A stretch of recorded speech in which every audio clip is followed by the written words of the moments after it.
Hello and welcome to another comic, another podcast. I am your host, John Corelli. This is our very first edition with Denver and New York comedian Mo Vida. You will conversation talking about strippers, strip clubs, and the men who frequent those places. We will move on to reviewing the Jim Jeffries special called Intolerant, which is now out on Netflix, and we will continue a conversation from there. Welcome once again to another comic, another podcast. She's like, yeah, it was basically, she's like, well, yeah, I'm like this because of trauma. And I'm like, all right, Can we start admitting that there's nothing, like, let's not victim blame these girls, but at the same time, can we also admit that, like, they're not there because they're feminists? Exactly, yeah. It's bullshit. This is, yeah, that's one in a million. I love the guys that rationalize that and go, like, oh, these women are here because they want to be and they make a lot of money. No, they're here because I love it. Yeah, they make a lot of money. Yeah. And it's like, I also can make money. Exactly. We can all make money. Yeah, it's a broken system. These are broken people, and you're exploiting them. I don't care how much money you're giving them. And the guys are broken too. I mean, that's the thing, and they won't admit it. I'm like, there's something very wrong with you. No, I agree with you. If you are, like you say, you're frequent wrong with you, where you can't have a decent adult relationship with a woman. Yeah. And all you can muster is going and, like, and this, it's a fake world, right? Oh, absolutely. They fake love you. Yes. You fake have a relationship with them. It's really fascinating, and I'm not. Oh. It's not a judgment thing. I understand. It's very fascinating, and I think I've never understood. Like, I went with a guy friend of mine, and he got such a raging boner, and I was like, and this is how naive I am at times, where I was like, oh, let's go, it'll be fun, let's go to the strip club. Not think, because I don't get boners. And he's pitching a tent with this Russian girl's pussy in his face. And I'm like, oh yeah, that makes sense. I didn't think about that. Like, that would definitely follow having somebody's crotch in your face. And then it's like, and then you go home. And you spent a ton of money. And it was funny too. He was like, I was ready to go. And he's like, I'm going to go in this room with this one. I think she kind of likes me. And I'm like, okay. I think. Yeah, I'm sure she loves you. Honestly, I kind of. You, Benjamin. Oh yeah, Jackson, anybody. Yeah, a lot of dead presidents. I have always done it socially. I mean, to me, it's like social drinking. You go with several friends. I've been to stupid. The one times I went was with my ex-wife before we were married, like in the mid '90s. She won. Somehow somebody won. It wasn't she, but somebody won. Diamond Cabaret downtown, and she worked downtown. She's like, "You want to go to the Diamond Cabaret?" I go, "Do you want to go?" She's like, "Yeah, what the heck? I've never been to one."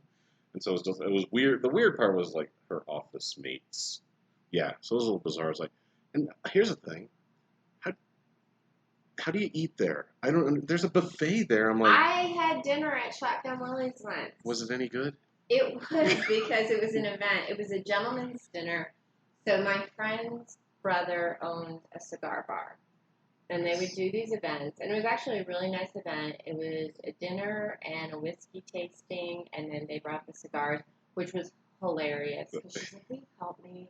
I don't want to go by myself. You don't really need to know anything. Just, we, like, packaged some cigars. Will you hand them out to the guests? And I'm like, oh yeah, Monica handing out cigars in a strip club. What could go wrong? Topple a presidency. You're a Vida Perot. But yeah. But it was hilarious because it was delicious. I purposely sat with my back to the stage, but at one point I, like, turn around and it's just this ass bouncing, and I was like, she's also medium rare. No, it was a good dinner, but that's really funny. And then, have you been to Shotgun Willie's? Oh yeah, not forever. So last time 02 was the last time. Yeah. Well, that time when I went, like, I don't even think they have private rooms, or maybe they have private rooms, but they had, like, these shoe shine chairs. Oh, how funny! And so it's like you're Well, literally You're right definitely next getting to the polished in next some guy. way or another. But that's so weird. It is weird. I went to PT's a few years before that, and PT's The big one? Or the one in Glendale, the one that used to be, it was Like right in- behind Shotgun Willie's. It was right down Virginia, just a little more Oh, south. that's something else. Yeah, that was, like I said, that was even before '02, so that was I went years to the ago. big one that's over off of Santa Fe. Oh, It's yeah. Flat. And it's just weird. Like, I feel really weird because I don't mind being out in the crowd, and I've never had a lap dance. I'm too nervous to do. And what a waste of $20. What's the 20. Well, that's how long ago I my was friends were just getting like- yes, yeah, when you're talking like, yeah, more like Grant or Franklin. 20 for a lap dance. Good luck with that. But we're in this huge room. Honestly, I want to say close to 30 guys. Sat in chairs like it's an AA meeting, Yeah. all facing each other, and this girl went full nude.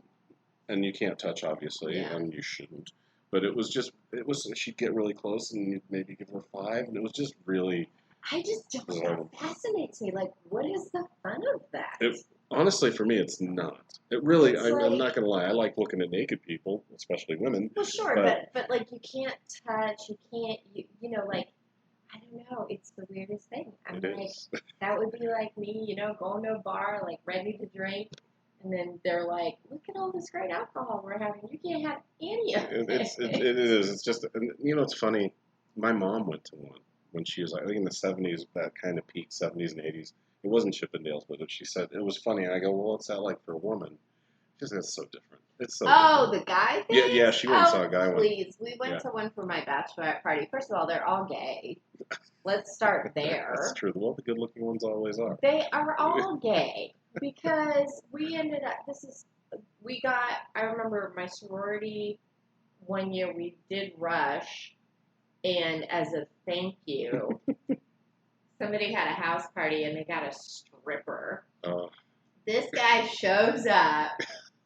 Good Lord. I mean, granted, I went to school in the 90s, but we were done with the 80s. He was not. And just like feathered, metal Yeah. hair. And like tanned white cowboy boots with like bandanas around his calves or whatever. This is awesome. But what was hilarious, I even have a picture of this. So there were girls who were very serious about this, and they brought their money, Yeah. and they were like all about it. And I was like, this guy is so skeevy. I'm sure he's a lovely human being, but ew. I just love that you use the word skeevy. I haven't heard it in a while. I mean, but like, I Yeah. think he even had like a Trans Am. Like he was everything my you God. would picture, right? Yeah. Nice guy though, and he was trying to get away from these girls, and he kept dancing over to me, and I wasn't giving him any money because I was like, I'm not fucking doing that. But he was like essentially running away from them, and there's a picture of him like grinding up against me, and I'm dying, like my mouth is this wide. I'm laughing so hard, I'm bright red, and this motherfucker's just like, so what's your major? What are you studying? Like he just wanted to chat about like everyday things, and I was just like, international affairs. It was so I'm a funny. junior. When What are you that's doing? what my mom's reaction kind of was. She said, and hers was all nude apparently. Wait. Yeah, she you went know. with like a bachelorette party, and she's like, "Yeah, it's fine. It was fine. We were drinking, having a great time. It was fine until you're in the middle of a conversation. There's literally a dong in your face." And I was like, "Jesus!" And that's just a funny picture to picture. A dong in your mom's The face. face, yeah. When it's not your dad's or your stepdad's, Yeah. it's a little. It's getting a little Even crazy. that's a little. Yeah, no, There's yeah. just things we shouldn't picture. Okay. I went to a house party in Hungary when I was there. Oh my and, God. You know, after communism, all this stuff Yeah. opened up too. When were but you they there? were like 96 to 99. Oh, you were there like full 3 years. Yeah. Oh, nice. I went to visit in '93. Oh yeah. Amazing no, I was place, there. I obviously. lived there for like 3 years, and I don't even know how we ended up at this house party, and there was a stripper, and he had on a thong, but the elastic was kind of shot, so he's like hanging brain halfway, And I'm like, yeah, that's what I want. Like half a testicle just peeking out because that's attractive. That's the nicest part of the male we're just anatomy, is it like, not? Oh, that's awesome. It is very, very different. You know, I'm for picturing women. you in male form now. That's all I can picture you is Me? a male version of you Oh. that's Hungarian stripper. Like this blonde-haired, blue-eyed, Oh, no, like no. It's high so pretty. cheekbones. I'm picturing the whole No. thing except for the different body parts. It's yeah, it's funny. And then we went to Thunder from Down Under. That was my the God. Vegas show, and it was the same thing. These fucking women go nuts, and we were talking to the guys like they loved us because we were fun, but we weren't like nuts about it. Yeah. And then somehow one of them found out that I was my bachelorette. Oh, jeez. Or no, was I wearing? I might have been an asshole, and I was first marriage. I was probably wearing some stuff, but I love it. I probably had on a veil, and then I know that they had given me anal beads as a joke gift, and they like put it in the back of my pants like a tail. And I also had like one of those eggs, vibrating eggs. Oh, and somebody yeah. gave me one of those as a gift, and so I was like carrying it around. And the reason I remember that is because we did end up talking to the guys afterwards. They're all gay. And they were telling us, they're like, we make good money, but we fucking hate this job. That is funny. He's like, these women, because the thing is there's no boundaries with the men. So they're like, they grab our dicks, it fucking hurts. You know? Sure. Like, they think it's a pull toy. Like, you know? And he's like, we make good money, but we don't make the kind of money the girl strippers do. And the girl strippers, you can't even, like, breathe on them, you know. But I took a picture with one of them, and he like last minute he like grabs the egg from me and like shoves it in my crotch. Like I think I was like sitting like this taking a picture with him, and he like grabs it, shoves it in my crotch, and turns it on, and I'm like that in the picture. I want that picture. They're all fucking gay. That's funny. They're all fucking gay. Oh, I know that a lot of porn stars are gay. Or start out gay. Gay And for then, pay. Yeah, exactly. Yeah, and I didn't think about the strippers, but that makes sense when you think about it. I mean, not all. I'm sure it's a high percentage though. I'm quite Most of them. I mean, think about it. like Like gay men are the ones who are going to the gym all the time, who have exactly. rhythm, know how to choreograph something. That's That's not going to be straight dudes. That's true. That's a rare straight dude. Although apparently this kid that I went to high school with, his older brother was a stripper, which is hilarious. I think about it now, and it's just like It's a rough trade. I mean, I knew one that worked at Shotgun Willie's back when I was young, like in the early '90s, and it's a bad situation. She ended up getting pregnant by the DJ. Yeah, I was like, yeah. Guys, sound audio medium, but Mo's hat says I'm with the DJ, which is the best thing ever. I should just end the podcast now. Oh, I was like, we're recording. I didn't even Oh, yeah, realize. sorry. No, it was all a that's testing okay. thing. I might edit it out, but I like that we just jumped in and stripping. This is pretty good. I'll have to On intro brand. it, but yeah, exactly. Is the beer over here? Yeah. Oh, thank you so much. Yeah, we're drinking beers, we're talking. Sorry, it's not a cold press. No, this is beautiful. It's all a piece. We're on a frosted mug. Listen. That's hardcore, man. For a beer drinker, I should have a frosted mug and falling down. Stop it. It's beautiful. On my beer responsibilities. So my girlfriend and I went over there one night because Shotgun Willie's is the only place that'll serve alcohol. Yeah. Until 4. Oh, I didn't even know it was open Yeah, that late. because They they didn't can used do to their do own that. shit. And we were talking to this one girl, which, by the way, and I'm not saying she wasn't attractive. I'm just saying, like, if you saw her walking down the aisle at King Soopers, you wouldn't look twice. Yeah. And she had been there. I think she said she'd been working there for 16 years. Oh. And she's like married with kids. And she's like, I work Friday and Saturdays. And she's like, I make thousands of dollars on the weekend. It's really hard to step away from. And even my husband is kind of like, well, kind of nice to have you home during the week and also have all this, like, You just reminded me of extra something cash. hilarious. You've seen Ocean's 11, I assume. Yeah.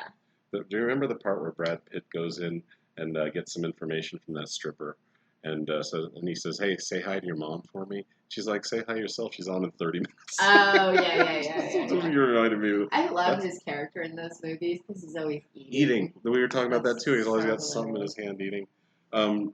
So Mo and I are talking. This is Mo Vida, by the way. A little late intro, but I'll try to do an intro at the I'm top. sure everybody's like, oh yeah, Yeah. Dirty Mouth Mo. We know I was her. gonna say, if you're a Denver comic, Stripping. you know who Mo Vida is. We're at her house. We're drinking beer. We're talking about. Hey, there we go. Thank you. You're drinking the pink. I'm drinking the princess. Literally, what's it Princess called Yum again? Yum. Princess Yum Yum. She's The drinking a raspberry Corona. Kolsch, yes. Yeah, I'm a sad man, It's quote good. unquote. It's But really good. Have you had it? no, I haven't before. But I like Do you raspberry like beers. Kolsch? It's very tangy. Yeah, they serve Kolsch at the Mercury. I'm Yeah. more like yeah, this is great. I love it. Yeah, this is good. And so we've talked about stripping. I don't know why I'm looking. I'm looking at the screen like someone's there. I don't know. Are you watching? No, it's totally just Levels? audio. Yeah, that's all it is. I'm acting like a DJ. But the theme of our podcast, this podcast will be comics reviewing other comics, like way bigger comics than us. So then plus and just comics who don't have specials reviewing comedy specials. Exactly. Yes. Got So it. yeah, and hey, maybe Mo will be my co-host because she's way funnier than I get. Stop it. You stop. So this will be awesome. So this week's special that we decided to talk about is just came out on Netflix I think a few days ago. Yeah. Jim Jeffries, Intolerant. Which when you hit me up, you were like, so I was thinking if you could watch that. I'm like, I've seen it 3 times now. So, exactly. I had to catch up. I was like, I better know this special a little better. But I was so excited when I saw it. I was like, is this new? Yeah, I know. I was like, I hope this isn't, because sometimes they do fold in an old one. You're like, ah. So let's talk about thoughts. Any favorite bits in it?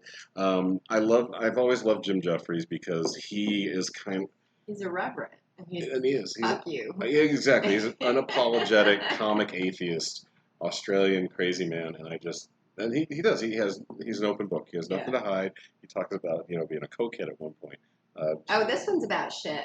Yeah, that's true. Yeah. You think Intolerant? I love that line where he's just like at 35 he becomes lactose intolerant. And he's like, yeah, it's basically God going, how are those atheist jokes going, asshole?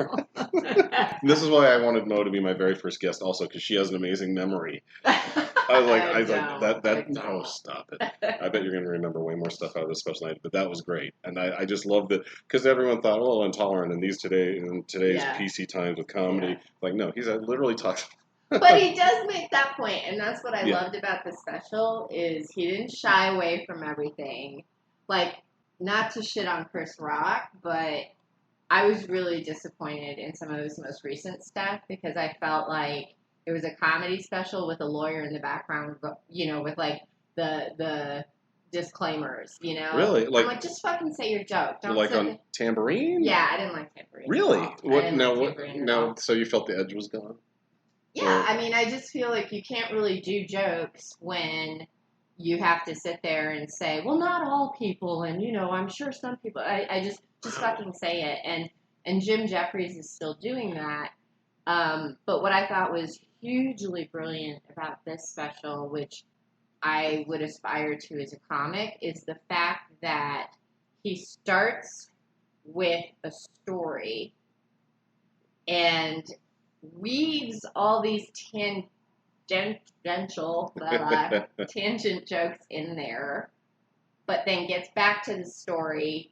So the story goes throughout essentially the entire special, but he's got all these other jokes going on, and then also he's got this social commentary, which, like the Intolerant pieces you were talking about, he takes. It's language, right? So he's like, I'm lactose intolerant. And then he talks about, like, people who tolerate gays or don't, and he's like, so do you shit your pants? Do you shit yourself? Is that, like tying it back to his lactose intolerance? So, I thought he was really, really brilliant in the way that he tackled some social things, some PC things, but he wasn't like a dick. He wasn't out there kind of, I don't want to name any comics, but there are definitely those, I'm going to say, just like conservative comics who are taking the other route where they're like, I'm going to call you a libtard and a snowflake and fuck you guys.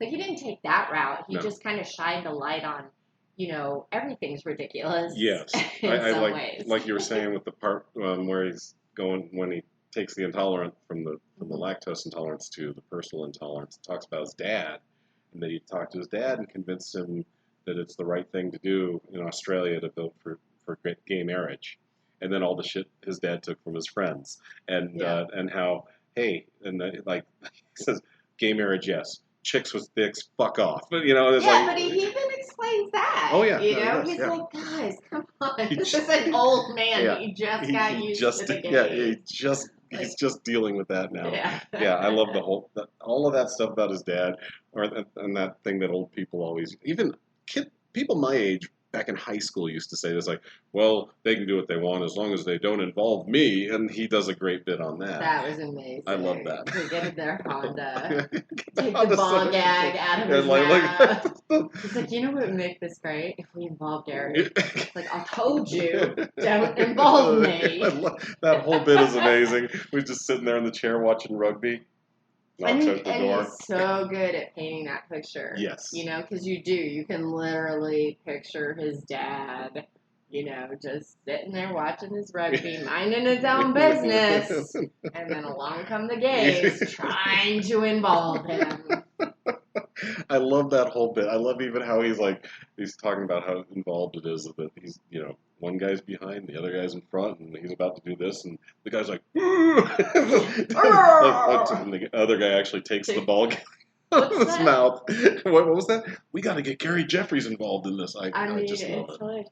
But I really value the fact that, and I think, candidly, we're really losing our ability to value language. And I think part of it is how we use it, because now we text, everything is shortened, everything on social media, all that. We've got a president who can't fucking speak well, and it's just language. My mother always used to say, like, language is what sets us apart from the animals. Seriously? Which may not exactly be true. We got some other things going. She usually would tell me that when I was, like, using expletives.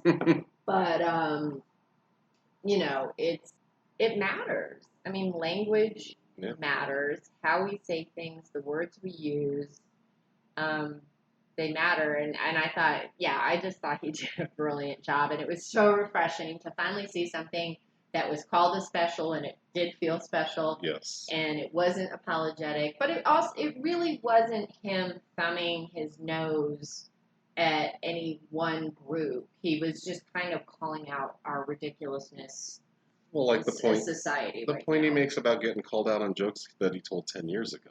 And it's like, you can't move the goalpost on me. Society has changed radically in 10 years. And for you to say, oh, this joke, it is inappropriate now. It wasn't in 2010. Well, and the issue I have, first of all, we have to understand that intent is a big part of it.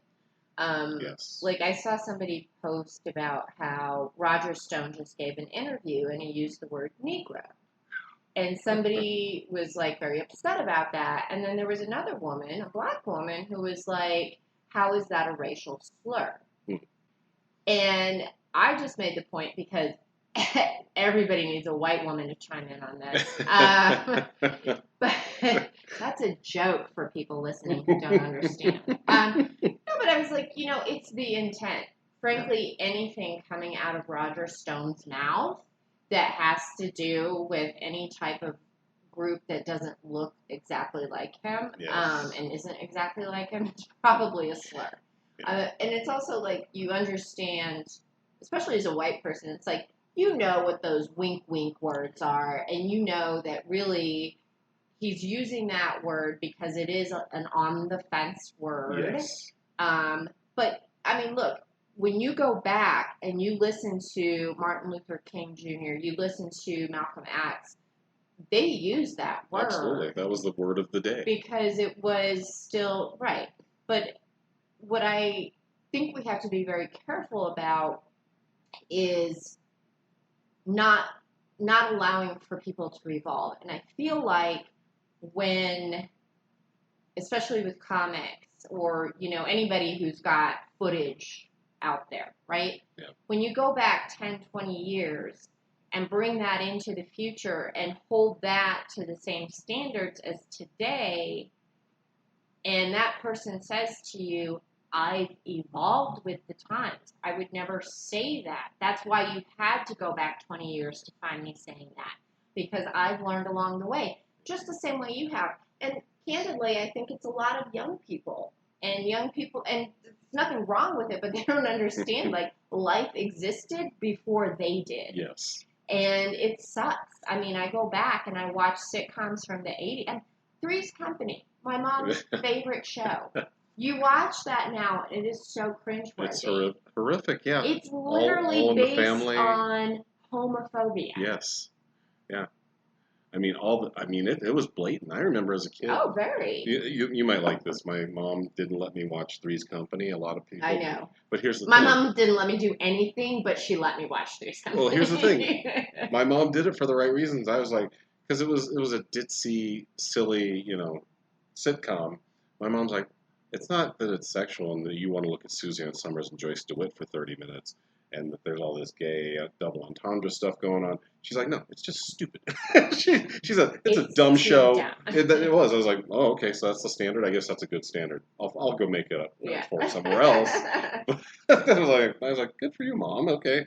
But yeah, it is funny where we're at. And because for me, Negro is just weird to say it in 2020. And just, it's like you said, and where are you going? That. Yeah, where are you going? He fucking knew that when he said it. Yeah. And I made the point. I was like, that's an on-the-fence word, and it's a wink-wink word, and it's something that, and the other thing is it's a word from when Jim Crow existed. So You're essentially emboldening racists. He knows what he's doing. He's not a dumb man. Yeah. So fuck that noise. But but at the same time, he said that word last week or this week. If somebody said that word in 1975 and they're still in the entertainment industry, and you have to go back and be like, you use this word, and it's like, yes. And so did some of the black leaders, and so did a lot of America. Yeah. And it was on signs, and it was terrible because it was Jim Crow, but those were the words that we used. I mean, I grew up in the 80s. Guess what? A lot of, that's so gay. You're retarded. Yes, right? Exactly. Yeah. We don't use those words anymore. Fag is another word. Oh, yeah, big one. Yeah. Oh, my God. I mean, those were all, like, and you think back on that, and you're like, these are, but it also took people coming out as a group, but I think also I was lucky that I had people in my life who kind of pulled me aside and they said, listen, I know you're using these words because everybody's using them, but I also know you care, and here's why I'm going to tell you shouldn't use them. And then they told me, the backstories or the whys. I mean, I remember vividly, I was talking to somebody about this recently. I use the R word all the time, as did every kid. And I was very close with my next door neighbors. And, I was older than they were, but they were like siblings to me. And of course I used that word. And the mother pulled me over, and she was really angry with me. She was upset. And she said, listen, she said, we have mental disability in our family. I was a high-risk pregnancy with my son. And it was a very real thing. And we still worry that we might see some developmental issues with him. She's like, I will not let you play with my children if I hear you call them that again. Wow. Understood. Yeah. Well, and that's all it takes, I think, is a calm explanation a lot of times. Like, my son has autism. My oldest one is 22. And I have been into comedy since I was a kid. I started late like you did. You were 36, 37. I was 41. Yeah. I love that we started the same year. Yeah. And you've done way more with it, and you've worked way harder. No, it's true. You've hit way more mics. You've You're Okay, I'm not anyway. gonna. I was gonna say, and you're better at it. I'm not lonelier, is what I was trying to say. Well, we can talk about that later. But it is. I remember my now ex-wife. We went to shows after Dante was diagnosed, and it was early 2000s, and guys were saying retard jokes. We didn't even know what autism was. Exactly. You know, Yeah, like as a society. Exactly. And for me, I didn't get upset because to me, it's all comedy. I know there's a lot of trying to lump in the art with the artist, and I make that separation until I can sort of know the person. But she was very upset. I remember being next to her and just watching her shake her head, just shake it as soon as the R word was out there. She's like, "Nope, this will not be funny. There's no way to make it funny. Yeah. We have a son that is called that, so." Yeah. I get that and I respect that about her and that entire world, and I work in that world. I work with special needs kids, as you know, and so I get it.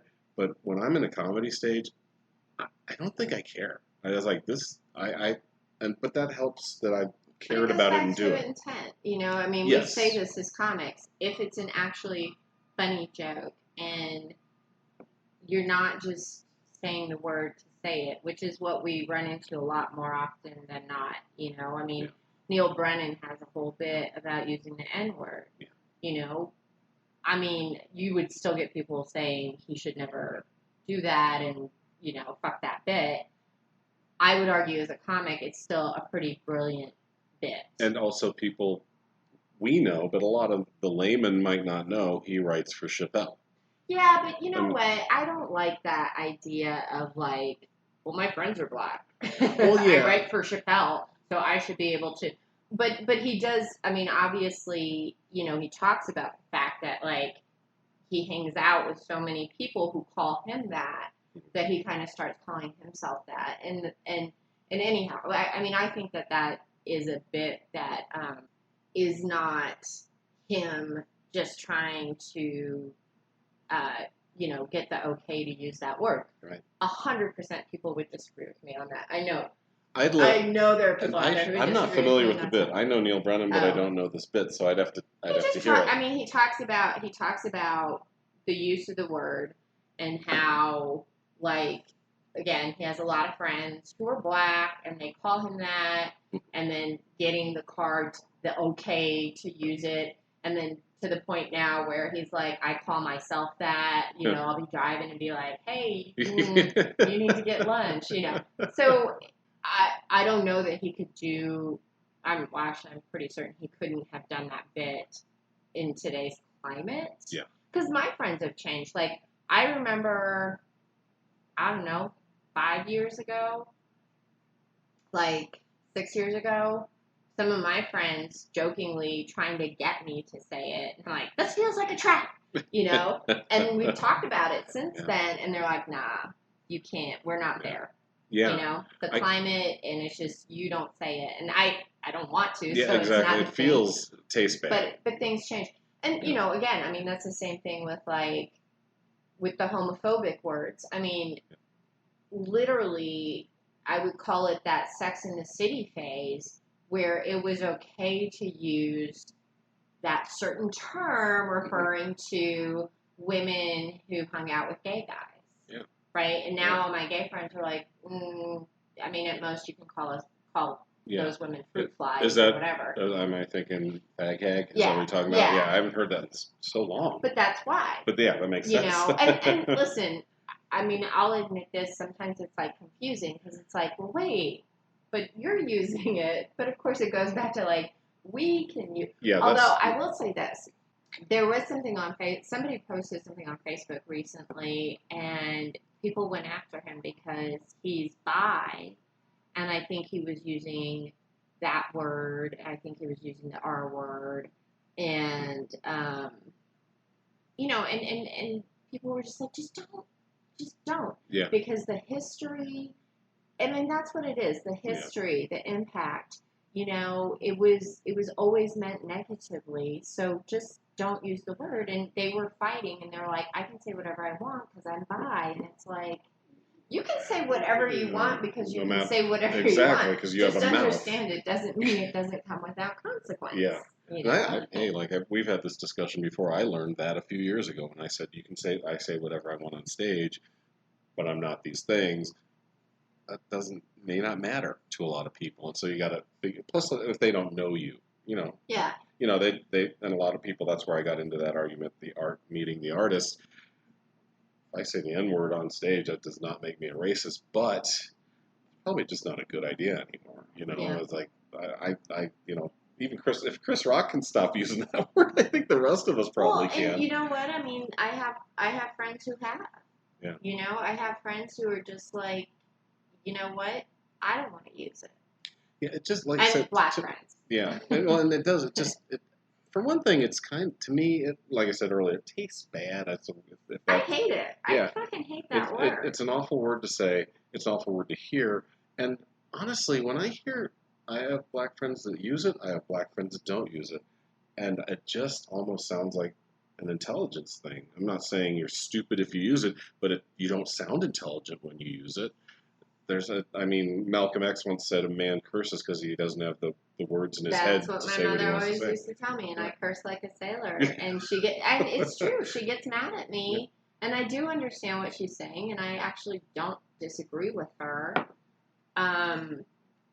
That when I curse and I speak that way, I definitely don't sound like somebody who's working on my second master's. Exactly. Yeah. I get that. I don't disagree with it. Yeah. When I It's drop a choice I'm making, but I feel that way too sometimes. Yeah, I just don't sound as intelligent, and I can't talk. Myself in the car. I'm the worst in the car by myself. I need someone maybe I should just put a dummy next to the car, just like behave myself. I'm like, why am I getting this angry? I don't know why that is. I have terrible road rage. I realized, I was like, I can't ever do rideshare as a job because my road rage is out of control. That would be funny. Do you think you could curb it though if you had a paying passenger? I'd like to think I could, but I don't know. I wish you could see her face. No. I mean, like maybe early on in the night or something, but You're into your fourth or fifth ride. I fucking hate Denver drivers. I can't tell you how many times I've almost died here. I spent 16 years driving in New York City, and I have never seen such fuckery as I do here. Like when we started to kind of come out of like lockdown and stuff, I almost had a head-on collision with a guy who, made a left-hand turn, and he only had one lane. The way I was going had my turn lane and another. I was in the turn lane, and we were headed for each other. He was head-on. He was nowhere in his lane, Jesus. And I honked, and then he, basically gave me the finger. It's like, you don't know how badly I want to turn this car around and chase you down and beat the snot out of you. So, back to your point, no, I cannot do rideshare.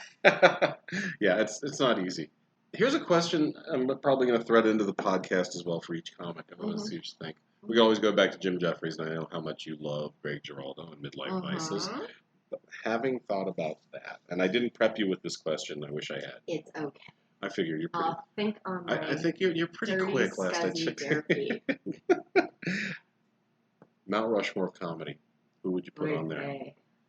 Can I tell you who I would put on? This may help. This may not help. Yeah, well, tell me. Okay, I've got Carlin, Lenny Bruce, Richard Pryor, and unfortunately still Bill Cosby. Well, listen. I mean, he's an amazing comic. Remarkable that he has to drug women to get laid. But you would think he wouldn't have needed to. He didn't need to get laid. He just really liked it. That's a He's weird. He's got to be the funniest one in the room, John. Little rape joke for you kids out there. That's right. Enjoy. Feel free canceling me. There's not much to do. My dad met him. My dad used to work for a corporation called American Bankers. This is back in the 70s. It's for some reason. Association? Or a bank? It was like a bank. It was. Yeah, I think it got probably gobbled up in the 80s by. Sure. But he. The bushes. Yeah, exactly. A little Silverado action for you. Yeah, that is not a joke. Do your history on that. But anyway, he had to toodle Bill Cosby around town for some reason. I don't know why he ended up with that. And this is back like in the 70s, so I was watching Fat Albert and thought Bill Cosby was the most amazing Yeah. person in the world, and my dad's like, that guy's a prick. He is a self-absorbed prick. I was like, wow, really? Come on, Dad. He's like, no, I swear to God. And so it was interesting getting that and having that little source of information going into what we've learned about what has happened with him in the past Well, I 5 was years. surprised that, and I wasn't very aware of him. I grew up wanting my household to be like the Huxtables. Like, I was like, why can't my parents parent this way? Why do they just beat me with a shoe? Why can't they sit me down and speak logically to me? But, I was kind of surprised when, he would hold these talks and he would talk to the Black community, and a lot of people didn't take to it. They were like, who the fuck does he think he is? And, you're telling us to pull up our pants, and you're basically telling us it's our fault.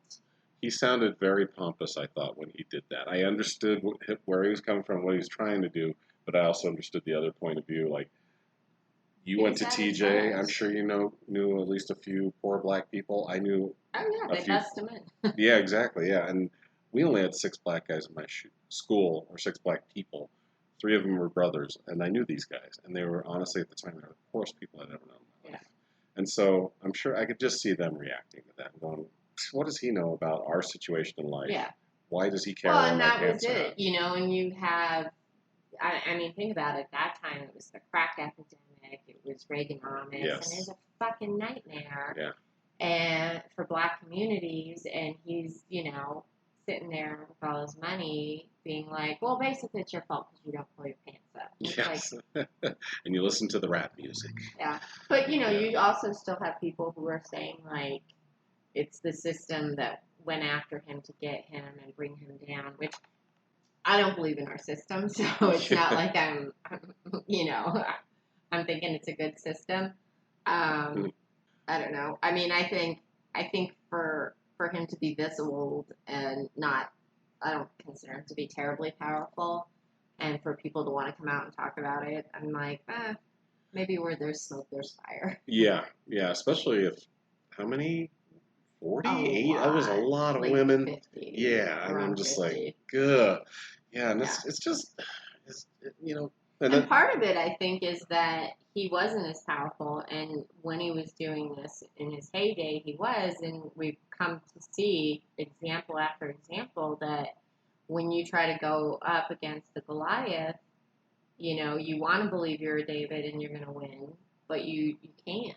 Yeah. And now with social media, it's like, well, if the authorities aren't going to help and the system isn't going to help, I'm going to have to appeal to the masses. Yeah. Which sucks if it's somebody who's just, vindictive, but more often than not, that's not the case. Yeah, exactly. I think that I'll play the numbers. Yes. Yeah, exactly. When it comes to this level, I mean, like I was seeing, this just reminded me of, there was a tiny little movement to cancel Robert Downey Jr. because he did blackface in Tropic Thunder. Oh, yeah. But he did a character doing blackface. That was the problem I had with it. He knew he was playing an Australian idiot that took all these pills and did all this shit to turn his... So it was like, to me, that's satire. Or, it was some sort of, it was some level of comedy that people were just, no, he did blackface. For one thing, it was back in 2008, although blackface has obviously not been okay for a long time. Yeah, I mean, I see your point where it's like, it wasn't... He's playing an idiot that thinks it's okay to play blackface or do blackface. Juliana Huff, going out on Halloween, feeling like she couldn't be Crazy Eyes without the blackface. Yes. From that kind of. But see, that goes back to my point: is a lot of this is intense, and exactly. I mean, Justin Trudeau. Oh Jesus! Yeah, I didn't kind of forgot about that. Which was also, I was like. That wasn't even necessary. You know, like that costume really did not need you in blackface. Wasn't Harry, Prince Harry? Didn't he do a Nazi one year, like years ago? And... Yeah, playing the classics. Yeah. Fucking. I know. I'm just like, dude, really? I mean, I get it. It's just a party. I'm going over the top. But yeah, there's so many other ways to go over the top. The things and I've also seen at being Halloween parties. British. Yes, exactly. Like, what the fuck? Your country got shit bombed. You people still haven't fixed your teeth because of what Hitler did to you. Like, what the fuck? Your grandmother drove a Jeep in that war. Did you know that? Queen Elizabeth? Oh, I'm sure. I mean- How funny was that in Jim Jeffries when he talks about how she has all those cocktails? Oh, that's right. Yeah. Oh my she's god! like, yeah. Because he talks about being an alcoholic. Yes, And he's like, saying I'm it. not an alcoholic. And he's like, do you know that the queen has, what, 3 cocktails a day or whatever? He said Or 4 4? cocktails equals 8 drinks. Or 8. Right. Yeah. Oh my So, god. yeah, that was That's great. such a He thing, goes yeah. over, she goes stumbling in. Jumps out with a crown on her head. She's like, I think I'm the name. He's like, get my Range Rover. I love that. Oh Get the my Range God. Rover. Hilarious. All right, so because I know women can think twice about a lot of things at the same time. All right, so Cosby, Carlin, who else did you Oh, say? mine, Yeah. Bruce, and Pryor. Pryor. And there are only 4. There's only 4 people in Mount Rushmore. Have you never been there? I give 0 fucks about Rushmore. It's pretty cool, I will say. It's quite an achievement, considering 2, maybe 3 of those people owned slaves, and the other probably wasn't that woke. Who knows where that's headed? You know, that's like the tattoo version Yes. of our president. Yeah. You know, this is going to be up there forever. You understand that? It's forever. It's 1930. We're still not barely allowed women to vote 10 years ago. Again, I mean, like I say, crazy horse. They won't get that done by the time we're dead, but I've been there too, and that's pretty amazing. Yeah. It's an amazing undertaking. I'll go. I've had more and more. Well, you know, because of all that's going on and people aren't traveling, they're doing a lot more kind of social distance road trips and stuff. So I have friends who have gone to those parts, and it's very pretty, and I'll probably go. It is. Hey, if you can deal with all the abortions and signed billboards, not abortions themselves. Sorry, you got to get an abortion. I can. Ironically, I've had a few, and I can deal with it. It's really hard for me to get one, but yeah, it's yeah. You know, if you were really an ally, I'm on your side. I don't know how they're going to do that. I will try anything, but yeah, a lot of bow down to Jesus billboards, a lot of stops a beating heart billboards. It's tough, but in between that, there is a lot of amazing, beautiful scenery in that state. They got some cool stuff there. I will say, when you go up the highway, whichever 71, whatever it was, it's cool. It's a cool state. God, I wish I could get pregnant just to go have an abortion there, just to piss him off. These are all jokes. Yeah. This is called Another Comic. Another podcast, everybody. Listening, oh my God. Can you tune in? She's going to go have abortions. On purpose. I can't even get pregnant. I was going to say, she's 46, guys. You never know. Would you? Yeah, I mean, honestly, anyone that thinks getting pregnant at 46 is a good idea is like, no, your first option is an abortion at 46. I'm pretty sure nature is like, nope. Yeah. Bad idea, Vida. I'll help you. You can't. So let's see. So I love Geraldo. God, this is a hard question because there are so many good comedies. I know it was tough for me because I put the classics guys because of what they did for comedy, because in a way that's what Rushmore is. They talk about what they did for the country and what they did for all these, like Lincoln kept the country together, obviously. Washington, helped found the country. TR was a big conservationist, despite the fact that he killed thousands of animals. And then Jefferson expanded the country. So that's basically what they tell you when you go there. Yeah. But it's tough. I mean, there's so many, Geraldo's so amazing. That's the thing is that, of course, if you're looking at it that way, then you would have to do some of those people. And that was just the way I interpreted no, but you're it. right. I mean, those people pioneered. I mean, I would definitely throw Joan Rivers in there. And that was I actually had people say, why don't you have any women? And it's just my personal, what influenced me as well. Although Joan Rivers, but look honestly, at that body of work. I mean, to be fair, there aren't a lot of women who pioneered. She was one. Well, I mean, not one. She wasn't it. But she was. There are other, she stood the. I will say this. I feel like she stood the test. Oh yeah, she started in the 50s or the 60s. She did it and forever. She evolved. Yeah. Yes. And she evolved as an entertainment icon. So when you look at somebody like a Chris Rock or Kevin Hart, they evolved from just stand-up. Eddie Murphy's a great example, Yes. of course, where they moved on from their stand-up to go on and do film and product and their brand. And I feel like she did that. I feel like, God, she made the E! Channel. Yes. Like people tuned into that to hear her She's rag on. She was the only person that could fill in for Carson back in the 80s. Yeah. Nobody wanted anyone but her. Right. She was So obviously I would amazing. have to include her. And there are a lot of great female comics, but I feel like she was one of the ones that paved the way. Yeah, she's a pioneer. That's what's on Into other things too. Yes. Not just stand-up. Not just stand-up. I mean, yeah, exactly. Like I feel like The she, as a E-channel. woman, she showed us the way to be like, no, you do whatever the hell you want. Yeah. And you That's make true. that fucking money. Yeah. So I would definitely include her. I mean, yeah, you have to include the Pryors, the Carlins. I mean, the reason I love Greg Giraldo so much is because he had this balance of being smart and political, but being a degenerate. Yes. And so he was, he was humble enough to also make fun of himself. And I don't know why. He was a great writer. Everybody talks about him on the roasts, and good for him, because I think he tried to have TV stuff, and I don't think he was a good actor. So I know he had that show that didn't do well. Yeah, like he couldn't ever quite cross over to that. I think Jerry Seinfeld, I'm not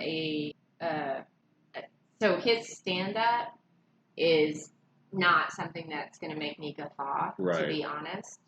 But I respect him tremendously, and I think because I'm more in the camp of the Giraldos and I'm dirtier, I do have a respect for comics who can be like him, who can take everyday things, who can be clean, who can show us the silliness. And then, of course, again, with him, having gone and on to make a show that was amazing. I would even say that one of the things I respect, and I don't know if this was on purpose, but he chose a cast that was better than him. Yes. For that show to succeed. Yeah. And that's a big deal in my opinion, especially with comics, because we tend to be narcissistic. We tend to have a lot of ego around this stuff. So for somebody like that to be like, I'm going to create an ensemble cast and I'm going to be the weakest link. Exactly. I think that's a really good point. And I always wonder about that because I don't know how that came about. If Larry David had a big influence on that. I think he had, because he and Michael Richards worked together on Fridays and probably knew each other before that. Seinfeld always gives Julia Louis-Dreyfus the credit for being the best cast member, and she made the show. And Jason Alexander, they were all amazing. The writing, but she's gone on Veep is honest to God one of my favorite. I need shows. to see it. I have never Oh seen my it. God. I know. I've Oh never my seen God, it. Veep is my brain can't even keep up with all the jokes that they have in that show, and I'm just like, I literally watched that show and I'm like, holy shit! And she's great, and her character is so robust and just it's crazy. It's a really good show. I've had a huge crush on her since 1980. For 40 years, I've been in love with that woman. When they got rid of the original not ready for primetime players on Saturday Night Live, and they revamped. Eddie Murphy, Joe Piscopo, and Julia Louis-Dreyfus, for me, were the only reasons to watch that show. I was 13. I was coming into my own, and this beautiful, hilarious, intelligent woman is on SNL. Yeah. And I just like, oh my God. She and Tina Fey, for me, I'm just like, oh my God. You're the best. Love you too, Mom. Oh, well, thank you. Love the smart, pretty, smart, hot. I would definitely not put myself in my that God. category. But she's still amazing to this day. Like, she hasn't slowed down. She's great. She's amazing. I need to see that show. You do. It's great. So, yeah, I mean, Pryor to me, a lot of people think Eddie. I would put Pryor. I put Pryor because Eddie was Pryor for a while. Eddie admits that in Raw.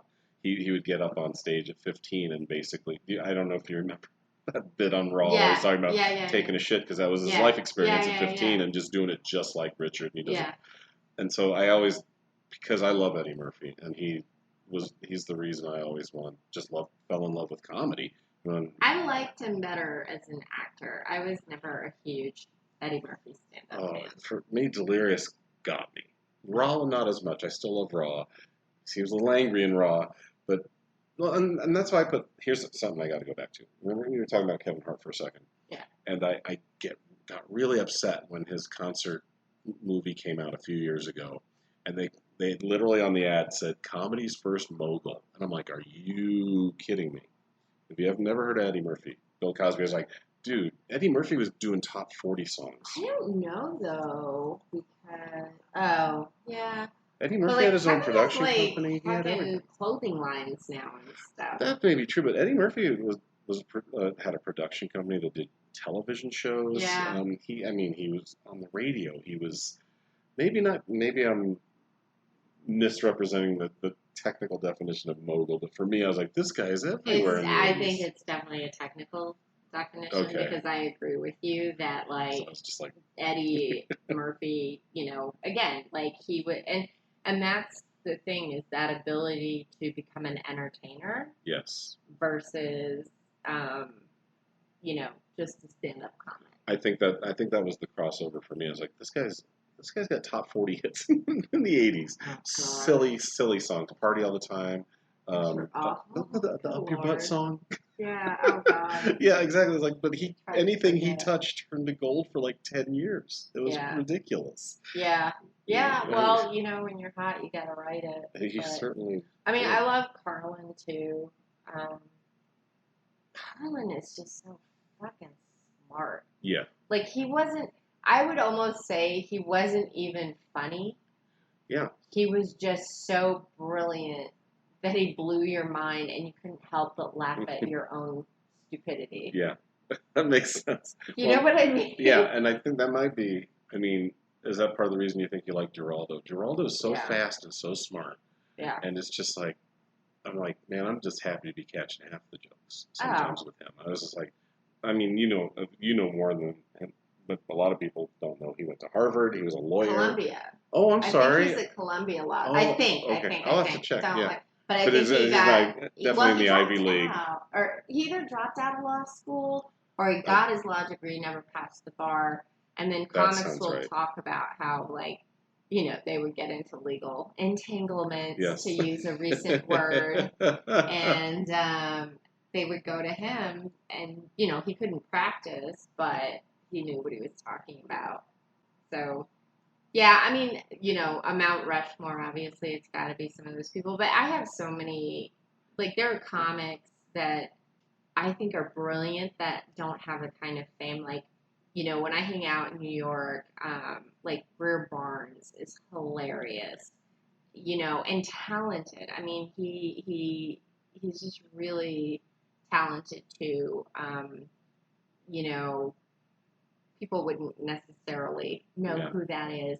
I really like people like Tom Papa, who's kind of also, and then Ryan Hamilton, he, I think, kind of came under Seinfeld's wing. Yes, he did. He opened for Seinfeld a lot in the early 2000s. Yeah. So I love Mark Norman. Yes, Dan he's rocking Soder, right now. Yeah. Sam Morril, all those guys. And as far as female comics, I actually fell in love with Lynn Coplitz. I remember she had a pink dress on, I think, in her Comedy Central special. And here was this, again, same thing, very pretty woman talking about anal sex. And I was like, that is what I want to be. So I just loved her. With Amy Schumer and Nikki Glazer, Rachel Feinstein, I think, with Amy, with her, she was a solid comic always, and, she was all three of those women were I think some of the female comics who were enough of the boys club, enough of, you can talk about this and we can't talk about this or whatever. And then Amy, of course, as a businesswoman, and to her credit also, she brings people up with her. Yeah. So she wasn't just see you suckers. She did sketch. She obviously did film. She's got a cooking show now. So I respect that. Dave Attell. I was just going to say, One. that's the first time I ever saw, he's one of my favorites. Somebody compared me to him once, and I said I should just quit now. I was going to blow the guy after he told me. I was like, I am not close to that, but thank you for thinking tonight. I reminded you of him somehow on some level. I saw Amy Schumer open for him about 15 years ago. Oh, really? Comedy Works, yeah. And she was great. They were both great. Yeah. I saw him, the last time I saw him here in Denver, oh my God, he made my heart beat so hard. So I'm a dork, and when I go to New York, and when I live there, obviously, like, I would hang out around the Cellar and on McDougal. Nice. And, you're like secretly fangirling, even you, John, with your Princess Yum Yum. And he was working the South Club, and if you know the South Club, that's not the downtown club. It's a different demographic. Yes. Greenwood he did Village. his shit, and he even he did some jokes that were very New York and still got laughs. Was this like maybe 5 or more years ago? I saw him there as well, and it felt like... Well, I don't think it was 5, because I've only been here 4 years. Oh, okay. So it was probably like maybe 3. Okay, I saw him a little further back than that, but it was once again at the South Club, and boy, I was like, this is so weird. There's chandeliers here, the ceilings are high. He belongs in the dungeon downtown. Yeah, but he fucking But he still killed it. he knows what to do. He slayed. And then he was like so cute, because afterwards everybody wanted pictures with him, and there were a lot of people around him, and he was like, okay, wait. He's like, okay, who are the comics? Because some comics were there and they wanted pictures, and then I think he wanted to get like the fans and the people going home out of the way. And I was with a friend who's not a comic, so we were like, and she's like, I want a picture, and he's like, okay, who's a comic, who's not? And then some people were stepping away, like, as comics, and then he looked at me, and he looked at my friend, and she's like, can I get a picture? And I said, oh, I'm a comic, and kind of stepped back, and he goes, no, I know you're a comic. And I was like, oh my God, you recognize me! Oh God, that's amazing. Yeah. So, that's good stuff.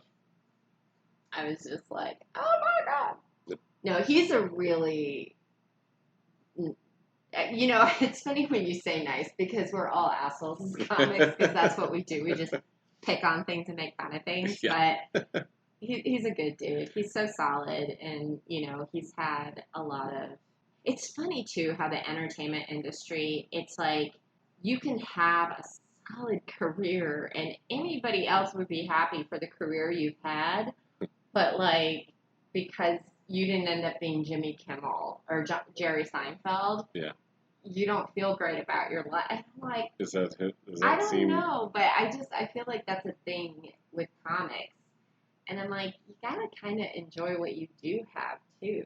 Yes. He may have been the first person I ever saw do stand up live. It was back in the 90s. He was at Comedy Works. I've seen him 3 times. Mm-hmm. And he lights up a cigarette back when you could still indoors. And a bunch of people boo, and he's like, come on, sometimes you need a cigarette, like right after you've made love with a beautiful woman or an impressionable teenage boy. And I lost my shit, and I was like, this is my favorite comic right now. And that's what I love about him, is he thinks of these twists that you're just like, how did you even think of that? Wait, don't tell me, because then the police might question me. Never mind. Exactly. Don't ask magicians how they do their tricks. Shut up, Monica. Yeah. And I do. I love that about him. Is he always, and then, of course, when he was doing his show and stuff, that was great. That was a fun show. Glad he survived it. Yes. Literally. Yeah, I always worry about guys like him, like Geraldo. Because a lot of times what we've decided to do comes with a lot of pollution, and it can be ugly, and, we see people like Geraldo die when he was 44. And it's very lonely, you know? Yeah. I mean, Geraldo did a special, actually, I think here in Denver.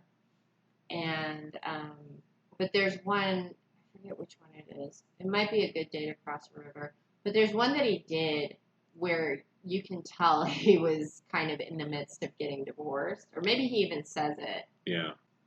And you can hear the anger in his voice, and you're like, this is not really a joke. This is a fight that he had with his wife before he got on stage. You know, so, I've heard that one. Yeah. Yeah. It's like, ooh, and I'm sure that didn't help. But yeah, I mean, Gaffigan, of course, is great. He's lovely. I've been around, not that I know, but like I've seen so many. Like a friend of mine the other night had him on IG Live, Dean Edwards. He was on SNL. He does like all these, impersonations, and but he's got the jokes behind him. He's great. He had Gaffigan on his show. Ted Alexandro, I don't know if you know who that is. I've heard the name. Really smart comic. Just, I mean, the way he writes, it's like, You just get it's jealous. political, but it's not in your face political. He's not up there. It doesn't feel preachy, but then he gets you at the end. Oh, nice. I've become a big Kyle Kinane fan the last 5 years. I mean, I heard him before that, but I've been to I think I've seen him 3 times in 5 years. I just fell in love with him. I think he's great. But who was I going to ask you about? There's too many to name. Exactly. I'm not, it's not that I'm leaving people out on purpose. No, of course there's not. So many people. You got to understand the way. I'm a fan. Yeah, exactly. Most of us are. Most people that have decided to do this are like, that looks fun. These guys are my heroes. And then you find all these other heroes, like, oh my God, this guy's. Even though we got such a good local scene here, there's so many people that are really good at it. And it's just like that's why I love hosting stuff. I get to watch a show for free. That's how I feel about it. Like, this is amazing. I can't believe there's this much talent that actually lets me host for them. Yeah. Thank you. But it is. It's a crazy world we've decided to enter. We're over an hour. Do you have anything you want to say? I know. Mo and I could talk forever, just so you guys know. We'll definitely watch Intolerant. Yes. Very funny. Yeah, that's how we started. Good. See? Definitely follow me on social media. Yes. At Mocha Vida, MOKAVIDA. I do a really dumb little IG live show. We'll have to get you on. Oh, I'd love it. It's just an excuse to talk with my friends. But my friends are pretty cool. I'm not, but they are. Stop. It's called 7 Minutes in Quarantine. 7 minutes in heaven. I guess I'm on.